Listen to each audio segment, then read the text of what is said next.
At precisely 4:40 a.m. on the 21st of March 1918, a single white rocket soared into the night sky above the town of St. Quentin. It was a signal for over 10,000 German guns and mortars to thunder into action. More than 1 million German soldiers were concentrated in the trenches behind, ready to follow in the wake of their thunderous bombardment. This was the Kaiserschlacht, the Emperor's Battle. It would prove to be the turning point of the First World War. The attack itself was on a scale never witnessed before in the annals of war. By nightfall, the casualty toll would be greater than on any other single day of World War I.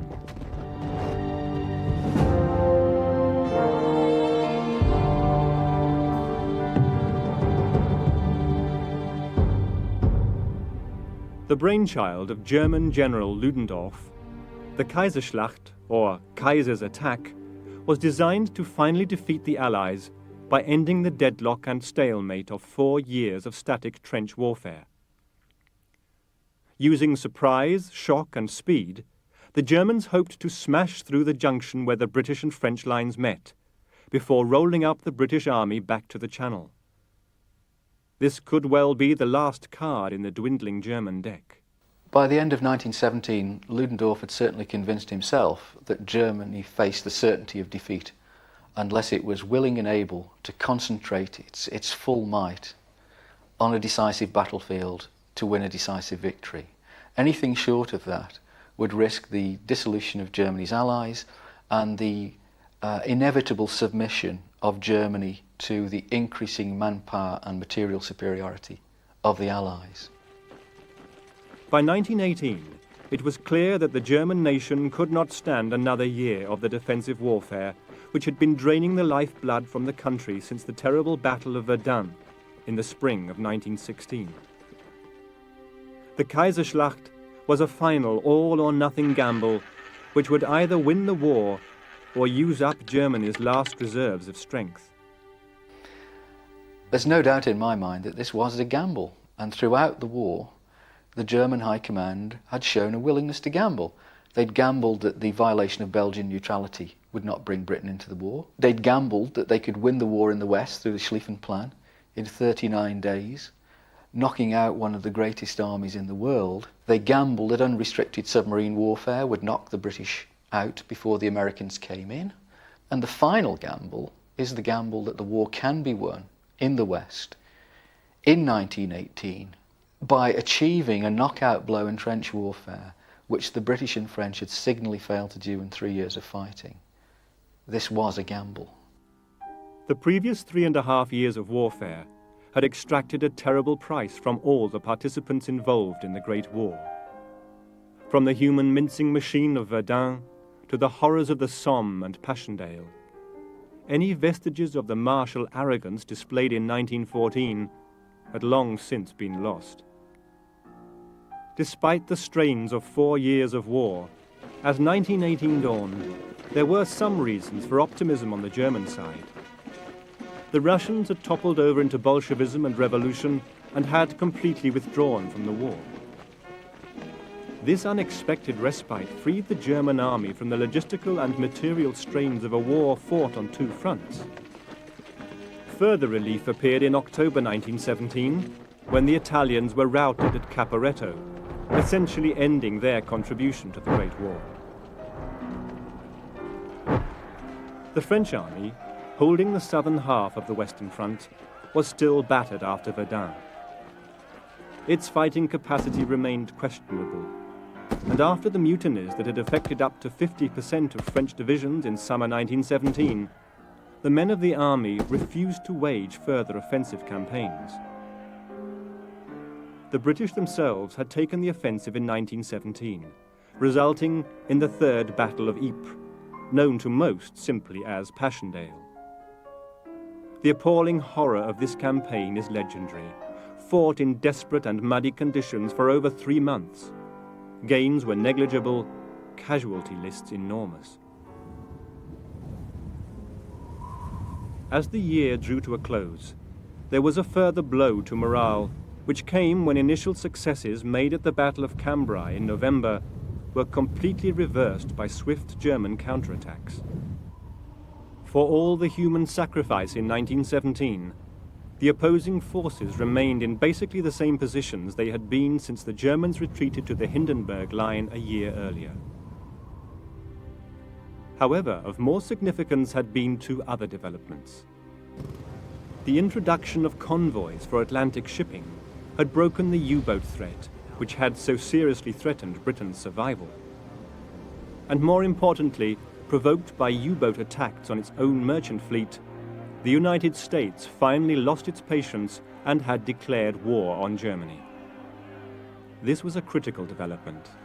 History Hit is an award-winning streaming platform built by history fans for history fans. By subscribing to History Hit, you can access hundreds of hours of military history documentaries on demand. Follow in the footsteps of the Essex Dogs with Dan Jones, or discover the history of archery with Ray Mears. We've built up an extensive library of history programs, hundreds of hours of documentaries, exclusive original films, interviews, and ad-free podcasts made for proper history fans. Sign up now for a free trial, and War Stories fans get 50% off their first 3 months. Just be sure to use the code WARSTORIES at checkout. In a war based on attrition, with each side grinding down the human and material resources of the other, the introduction of America swung the balance firmly towards the Allies. Ludendorff realized that the only hope of victory would be to defeat the Allies before the Americans had time to send a substantial quantity of men to France. To this end, the German staff worked feverishly over the winter to come up with a plan that could be sprung into action early in 1918. Before the American forces armed in real numbers. The decision was made to deliver a shattering blow to the British Army, severing the communications from their French allies, whose resistance would surely collapse as the British were pushed north and destroyed. Tactics were fine-tuned, and new intensive training planned for all participants. Thousands of soldiers would be moved from the now defunct Eastern Front to support the offensive. German military thinking was deeply imbued with the spirit of the offensive. They began the war with an attempt to win the war in the West in 39 days. And in 1918, Ludendorff in a sense reverted to type by again attempting to strike a knockout blow in the West. Because of his manpower, the manpower inadequacies of the Germans in relation to the Allies, Ludendorff felt that he would only have one shot on one battlefield to do this. So the choice of battlefield was crucial. It also meant that he had to choose very carefully his point of attack, where he would seek to achieve local manpower superiority. And the Germans decided they could do this by attacking the Allied forces, the French and the British, at their juncture. This would split those two forces. The French would fall back and protect Paris. The British would move northwards and protect the Channel ports. The effect of this, they thought, would cause the French to sue for peace. It had all the hallmarks of a final roll of the dice. But the German High Command was convinced it would be a success. On the 23rd of January, Kaiser Wilhelm was presented with the plans for what was codenamed Operation Michael, an operation soon named Kaiserschlacht in his honor. The commander-in-chief of the British forces, upon whom the storm was about to burst, was Field Marshal Sir Douglas Haig. Much maligned and at loggerheads with Prime Minister Lloyd George, he was certainly a realist, and in early December 1917 instructed his commanders to prepare their defences against a strong and sustained attack expected to come in the spring. Much has been made of the difficulties in the relationship between Haig and Lloyd George. But in my view, the actual impact of these on the conduct of the war was relatively limited.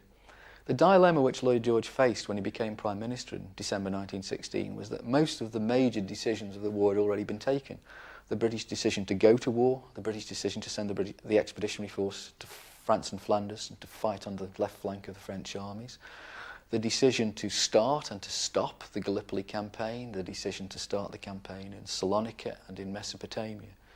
And although Lloyd George sought to have a decisive to shift the conduct of the war decisively in a different direction. He didn't really have this effect at all.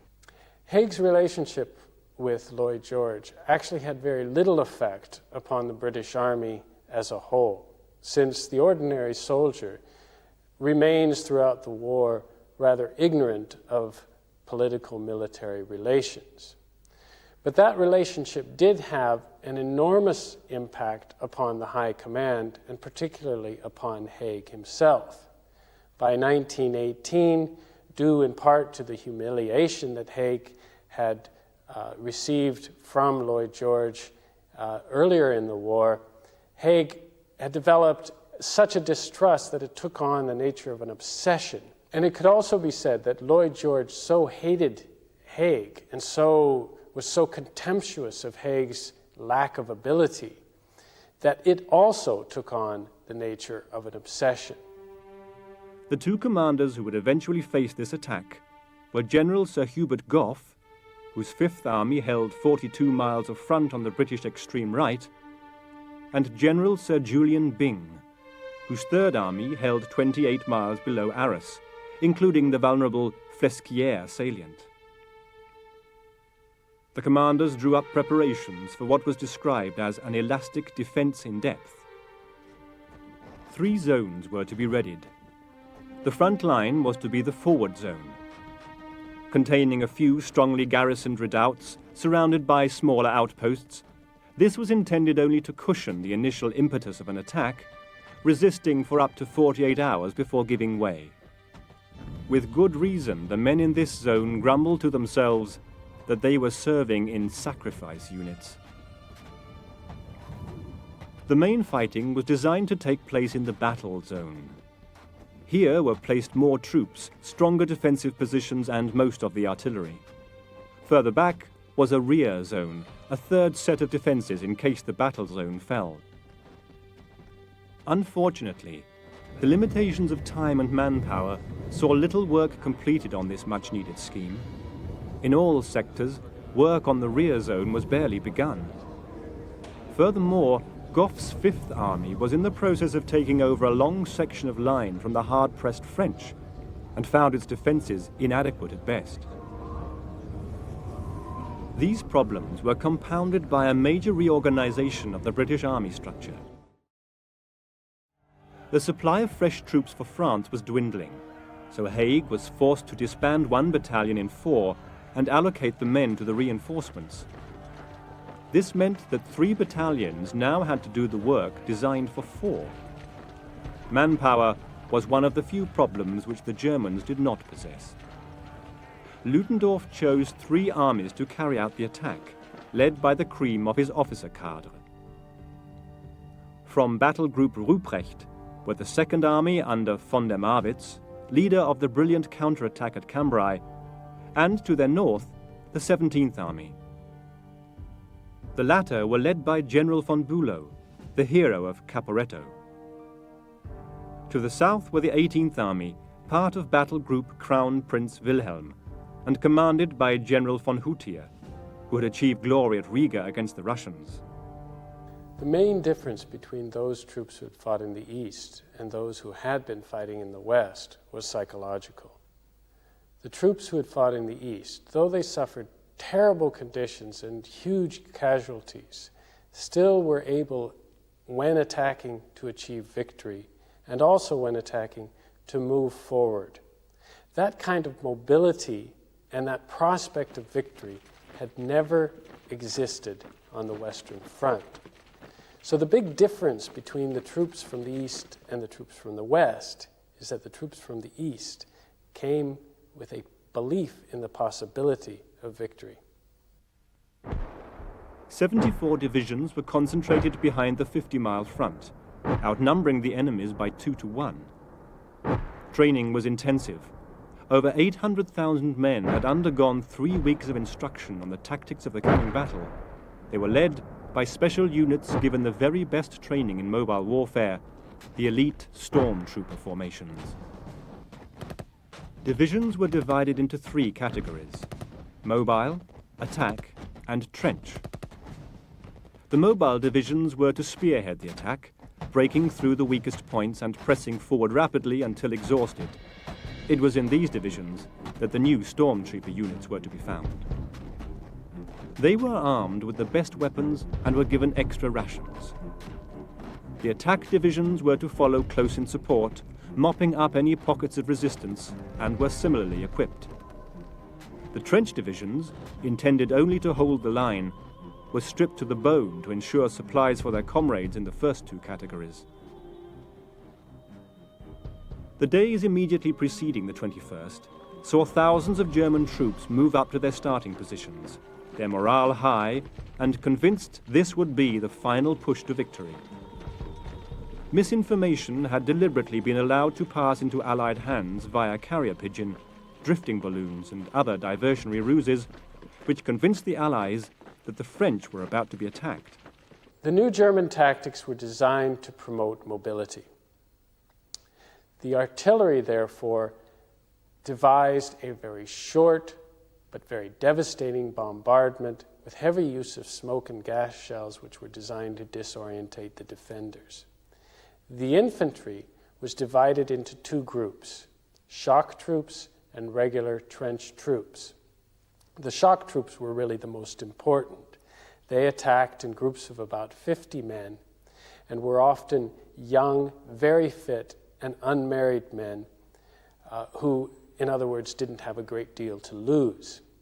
They also used weapons like very light machine guns, which were designed to give them firepower but not to slow their mobility. They were told to advance without any limits upon their objectives, and also to bypass any strong points, to keep pushing forward as quickly as possible in these 50-man groups. The determination to press the attacking infantry deep into the enemy's position was new. The British and the French had not done this to anything like the same degree. The willingness to ignore points of resistance and allow them to be mopped up by the forces following on was an attempt on the part of the Germans to maintain the momentum of attack created by their artillery and to have a destabilizing effect upon the perceptions of enemy commanders, to feel that their communications and their rear were being threatened by the infantry advance. And the pace of the infantry advance in the early stages of the March offensive were greater than anything that had been achieved by anyone else to that date in trench warfare. In less than 5 hours' bombardment, over 1.1 million shells were expended, almost as many as the total fired by the British in the entire first week of the Somme battle. The use to which the artillery was put was essentially that of interrupting and disrupting the Allied command and control system, rather than by killing individual British soldiers, though of course it did that in large numbers as well. And their understanding of the most effective uses of artillery was very sophisticated. But in the end, in my judgment, the major difference is the scale on which it was attempted, rather than the concept which lay behind it. Shell shock, disorientation and confusion were the aim, destroying resistance for the advancing troops. To facilitate this, 80% of the shells fired contained gas, chemical warfare on an unprecedented scale.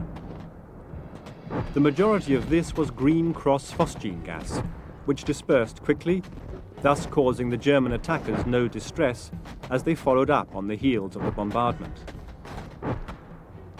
The lingering yellow cross mustard gas was used only on the Flesquières salient, which the Germans were hoping to outflank rather than assault head-on.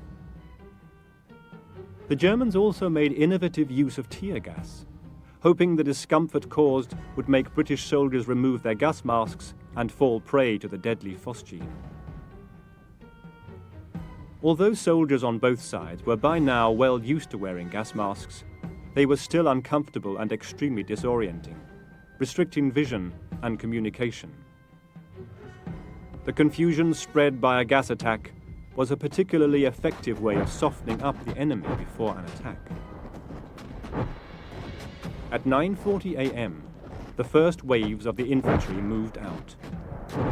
Advancing behind the creeping artillery barrage, and aided by a thick swirling fog that covered the battlefield, they made good progress, infiltrating deep into the forward zone within half an hour, penetrating quickly past the well-defended redoubts, often unnoticed.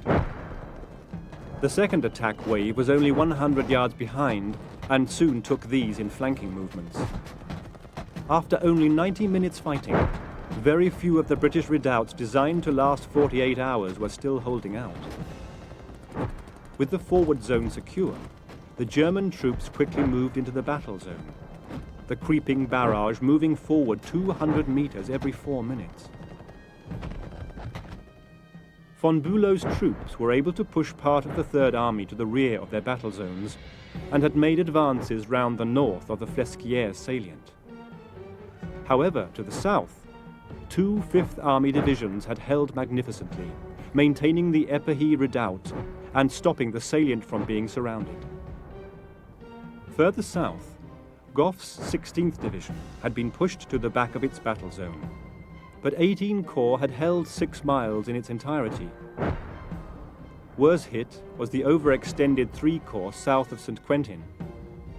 By 5:30 p.m., they were pushed out of their battle zone entirely. Gough reacted swiftly to this desperate situation, trying to organize French reinforcements and personally visiting his corps commanders. He threw in most of his reserves and gave 3 Corps permission to withdraw beyond the Crozat Canal. Haig, meanwhile, was abreast of developments and, aware of German intentions to push the British toward the north, felt the Fifth Army could be allowed to be pushed west, where they lost little of strategic value, but crucially kept in touch with the French. By the end of the first day of Kaiserschlacht, Ludendorff had driven the British from 140 square miles of French soil at a cost of 40,000 German and 38,500 British casualties, of whom 21,000 were prisoners. Schools were closed in celebration and bells rang out across Germany. It was a remarkable triumph, the greatest gain in a single day's fighting in the whole war. But the battle itself was far from over. To succeed in their objectives, Germany needed to keep up the progress of the advance. Indeed, the subsequent 2 days saw further advances, but these generally came in the south, where Gough's Fifth Army was struggling to retreat in order and was losing touch with both the French on its right and Byng's Third Army on its left. 6 promised divisions of French reinforcements began to arrive, but they got caught up in the general disarray. Thrown straight into the dogged fighting until they were overwhelmed, they soon started falling back with the British. The situation facing the better resourced Third Army seemed to stabilize. Von Bülow made little progress as the Third Army drew on reinforcements from the neighboring British armies to the north. However, Byng was forced to relinquish much of his right wing purely in order to retain contact with Gough's army and maintain the integrity of the British line. First Bapaume, then Albert were given up, the soldiers reluctantly withdrawing over the devastated Somme battlefields they had gained at such cost in 1916.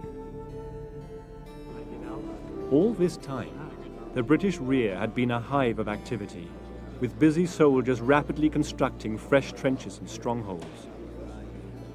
The army was falling back into a rear well stocked with supplies and, increasingly, reinforcements. Over 10,000 a day were pouring across the Channel. The Germans, however, were coming to the limits of their logistical abilities. The artillery was unable to keep pace with their infantry, and the exhausted soldiers were rapidly running out of food. This was a particular problem when the soldiers came across British supplies, and they indulged themselves greatly. Biscuits, corned beef, and especially alcohol are remembered with great pleasure in many diaries and recollections. One German soldier recalled a comrade getting so drunk after the first day's battle that he stripped naked and ran off into the night searching for Englishmen to kill. And the Germans were undoubtedly suffering deprivations with regard to food. And so when German soldiers find large amounts of food, it's natural that they'll start eating it and start drinking the drink. But I think there's a deeper point here as well, is that the German soldiers had been subjected to a barrage of propaganda about the efficacy of the German submarine blockade on Britain and how Britain was being starved into submission. And there, in these tremendous food supplies which they discovered in British rear areas, was the proof that the submarine blockade was not being anywhere near as effective as their superiors were telling them it was. And I think the destructive effect of that was considerable. One of the great myths of this war was that when German troops broke through British lines, they came across British stores with great luxuries in food and lots of wine.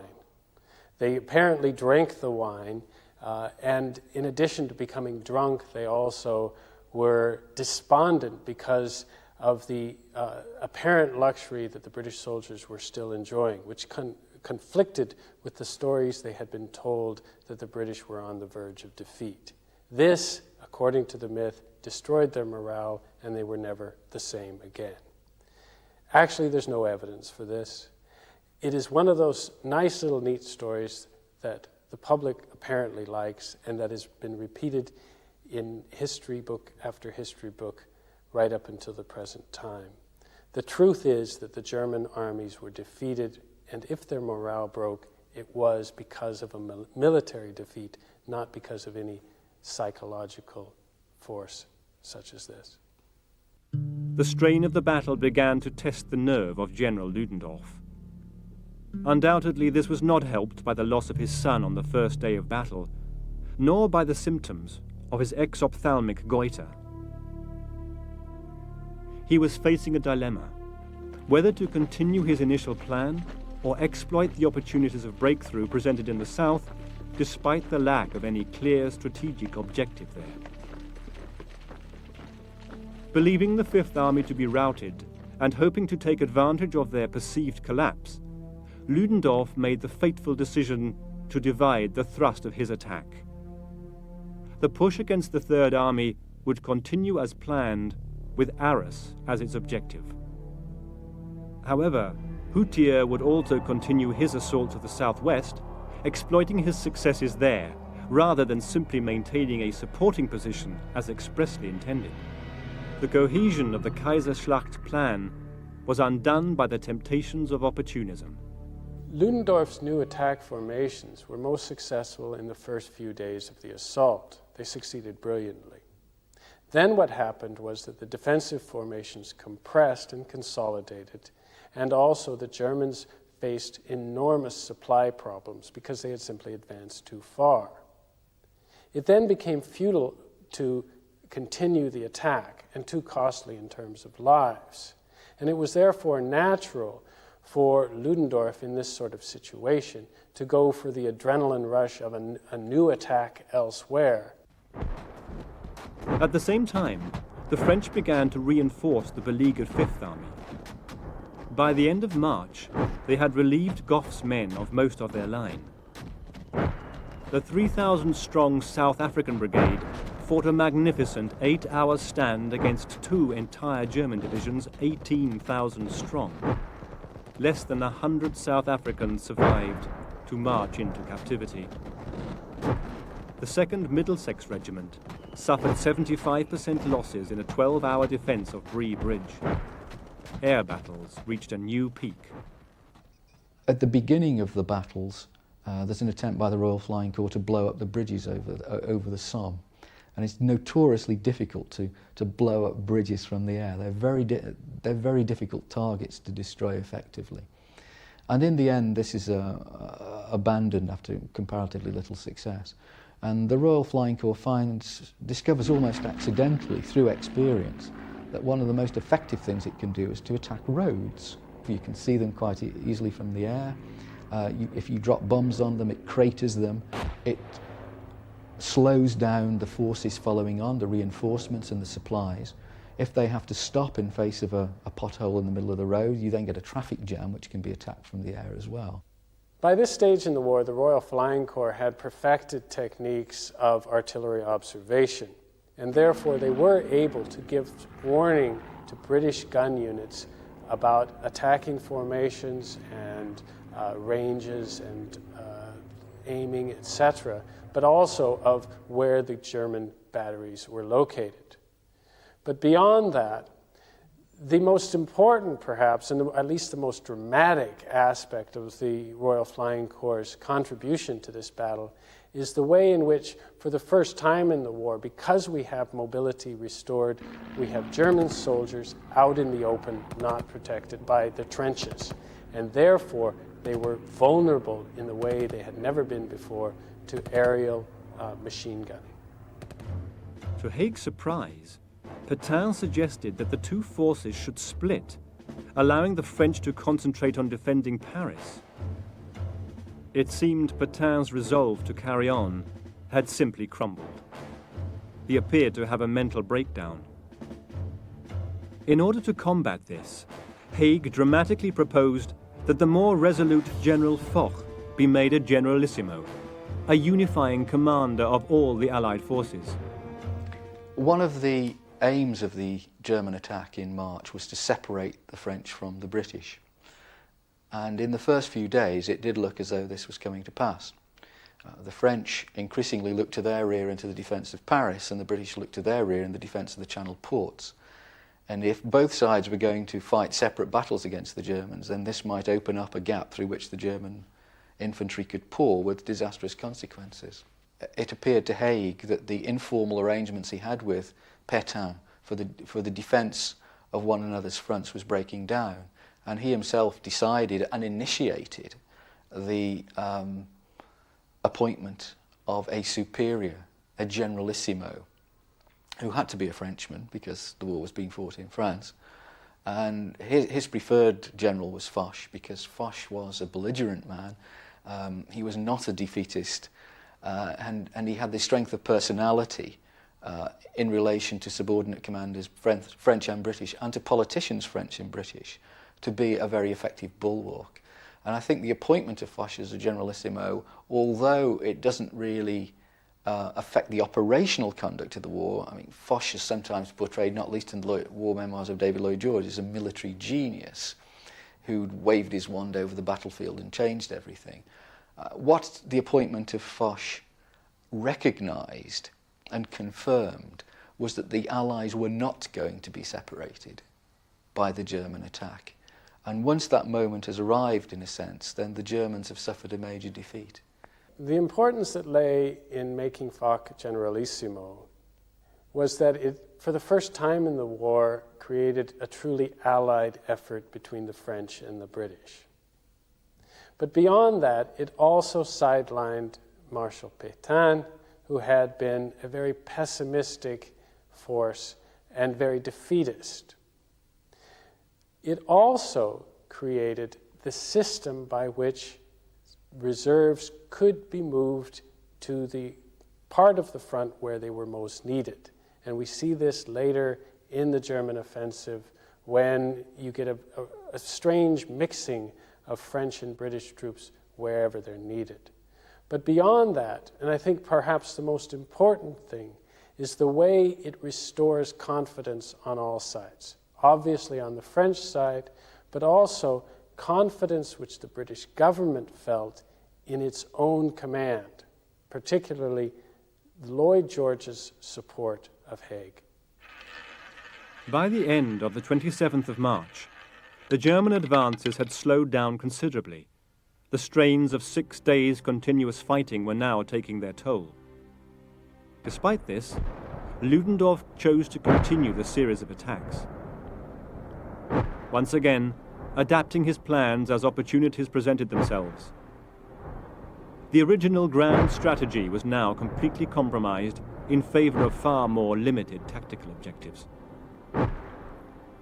Still tempted by the southern sector of the front, Ludendorff ordered a frontal offensive on the city of Amiens.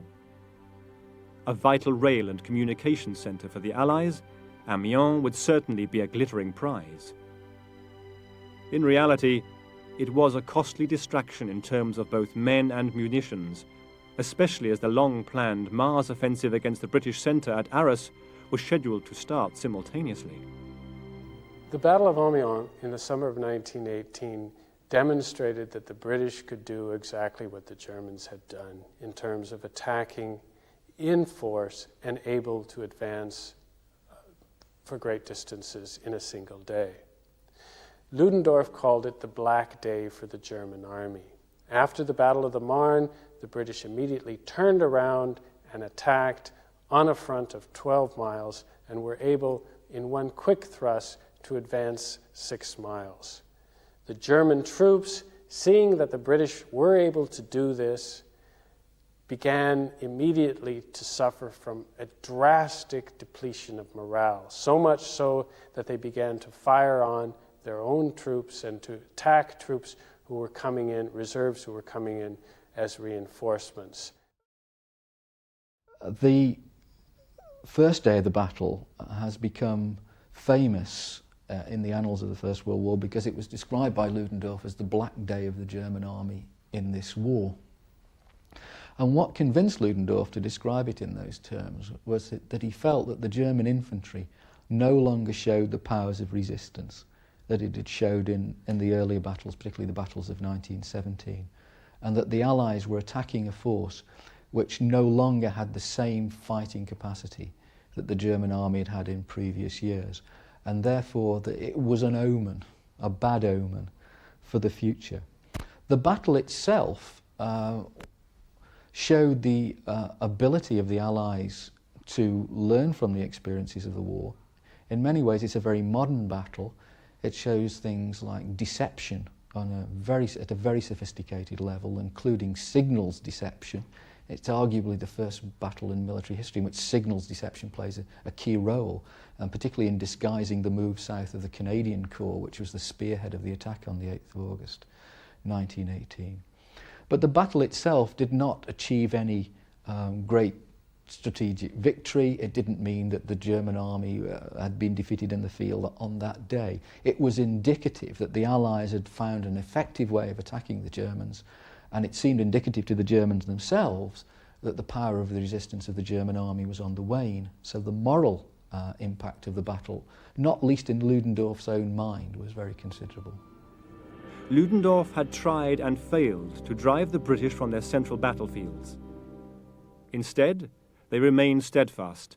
In fact, the situation was considered secure enough for the king to visit Byng's army late on the 29th. Elsewhere, the battle continued and raged as hard as ever in front of Amiens. The situation facing the Fifth Army there remained desperate. This was complicated further by the replacement of General Gough. A political scapegoat for the retreat, Gough was replaced by General Rawlinson at 4:30 p.m. on the 28th. Quite simply, Gough was made the scapegoat because Haig refused to take the fall for his own failures in this battle. Up until the actual German attack, Haig was perfectly satisfied with his own defenses and indeed with the way Gough had organized his defenses on his sector of the front. Haig had been warned as early as December 1917 that the Germans would attack around Gough's sector in the early spring. And Haig was so confident of his ability to hold back any German advance that he even approved of the leave of 80,000 British soldiers on the eve of the offensive. During the first few days of the German spring offensive in March and April, the British Fifth Army undoubtedly suffered the major defeat of any British formation in the First World War. It's very difficult in these circumstances for no one to be held responsible. Gough was the commander-in-chief of that army. He wasn't the only one in Fifth Army who got the sack. There were many other people lower down at Corps Command and Divisional Command level who were also sacked. The alternative was to say Gough was not to blame and to sack Haig. And for whatever reason, Lloyd George chose not to do this at the time. It would have been much more of a moral victory for the Germans, for the British to sack their commander-in-chief, than it would have been to sack a man who was commanding at a lower level and who could be sacrificed politically much more easily than the commander-in-chief. Rawlinson inherited only 6 divisions still in line, with 4 on the move.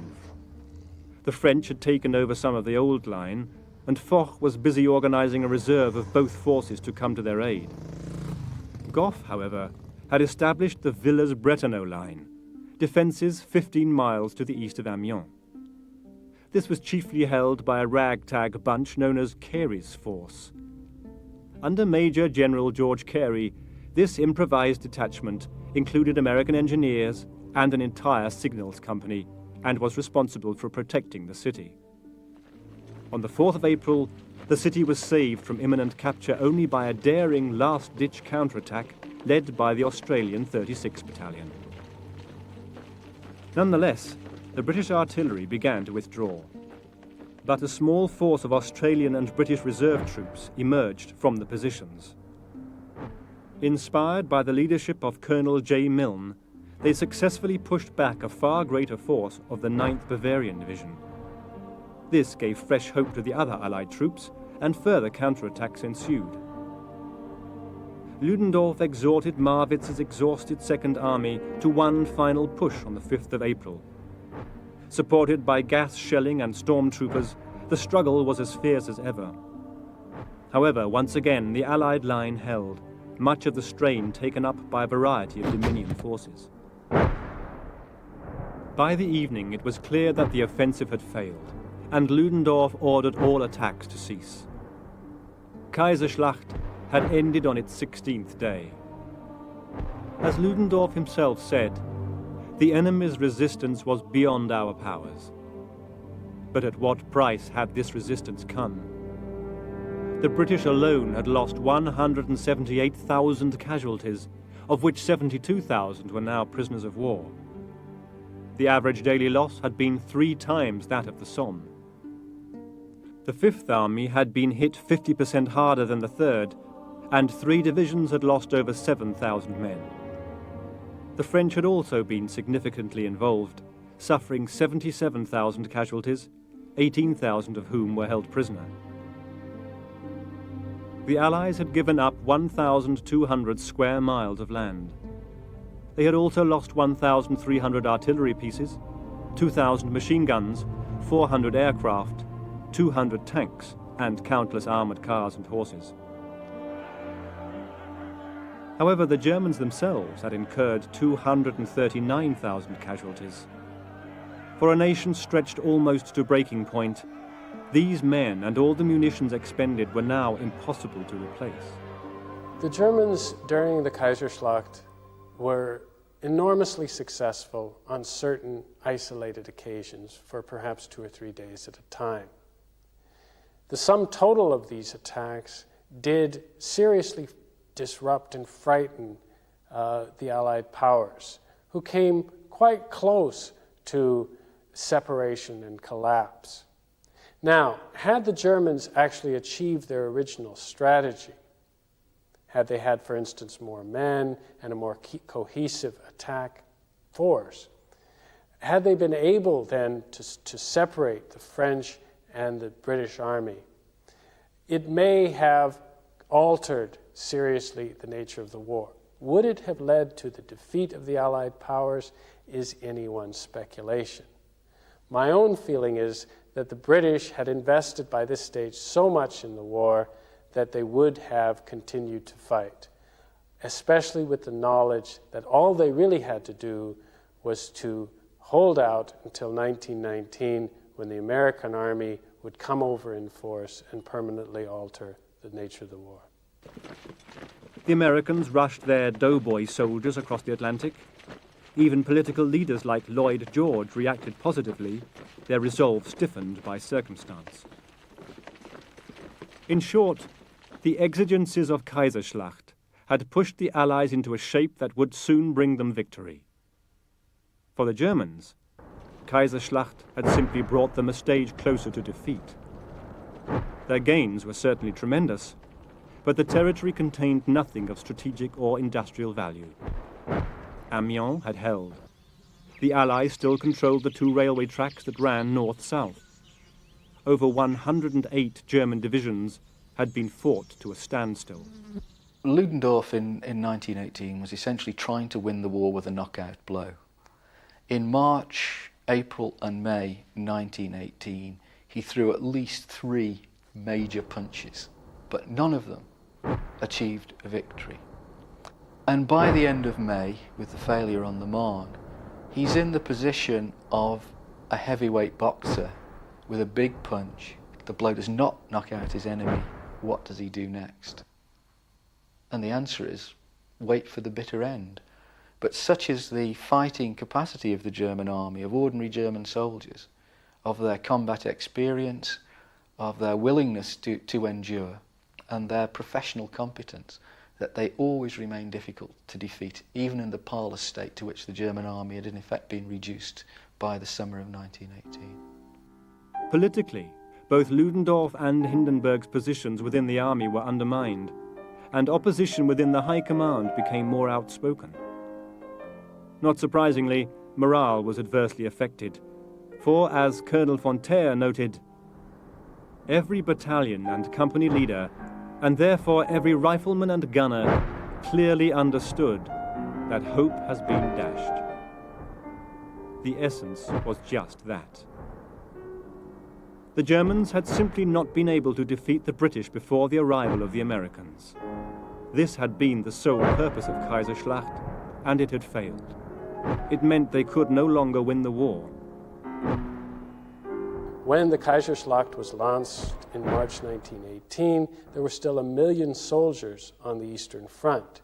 By October 1918, when the war was over, there was still 500,000 soldiers. And one has to speculate what even 500,000, 200,000 of those soldiers might have meant in terms of the balance of forces had they been moved westward. Kaiserschlacht is not as renowned as other battles of the First World War, but the bravery of the men who fought on all sides was as remarkable as at any other. That 10 men were awarded the Victoria Cross after the first day's fighting alone stands as testament to this fact. However, perhaps it is best to leave the last word to one who fought that day. W. Francis, 7th King's Shropshire Light Infantry. For God's sake and common humanity, do not write about honor and glory. There was none. War, especially ours, was a stinking, ugly, horrible business.